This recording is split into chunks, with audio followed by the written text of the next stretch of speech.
সবার জন্য সবাই দোয়া করবেন। এই বেহেশতের বাগানে আজকের যারা আমরা বসা আছি, কারো যেন আজকের থেকে আর মৌত পর্যন্ত এক ওয়াক্ত নামাজ তরফ না হয়।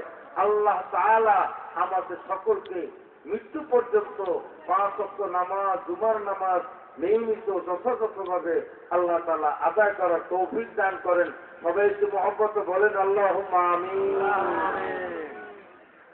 আরেকটা নিয়ত আমরা করতে পারি, জান্নাতের বাগানে আজকের আল্লাহ তাদেরকে বসার তৌফিক দিয়েছে, এত তারা যেন আল্লাহ তাআলা কোন জাহান্নামীদের কাজ না করায়।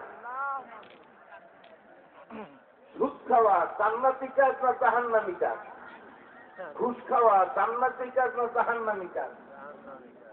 মদ খাওয়া, মাদকদ্রব্য সেবন করা, হারামি করা, বদমাশি করা, ছিনতাই করা, রাহাজানি করা, জুলুম করা, অন্যায় করা, জেনা করা, ব্যভিচার করা, গীবত করা, শিকার করা, মিথ্যা কথা বলা, সিডিতে নাচ, অশ্লীল ছবি দেখা, গান শোনা ইত্যাদি যাবতীয় এগুলো কবিরে গুনাহ। এগুলো জাহান্নামী কাজ না জান্নাতি কাজ?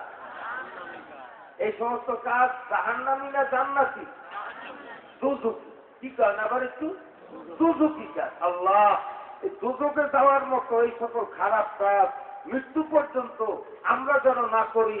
আমাদের ঈমান মজবুত করিয়া সকল প্রকার পাপের কাছ থেকে খালেক তওবা করিয়া জান্নাতীওয়ালা হিসেবে হুজুরের বাড়ি থেকে আমাদেরকে বিদায় হওয়ার তৌফিক দান করবে। আল্লাহুম্মা বলেন না মুহাম্মদ, আল্লাহুম্মা আমিন। আর 90 পর্যন্ত মজবুত ঈমানের সঙ্গে আল্লাহ তাআলা বেশি বেশি নেক আমল করা, আল্লাহর হুকুম নবীজি মুহাম্মদ রাসূলুল্লাহ সাল্লাল্লাহু আলাইহি ওয়াসাল্লামের তরিকায় আউলিয়া কিরাম, আমার মুর্শিদ হযরত কায়েদ সাহেব হুজুর রহমাতুল্লাহ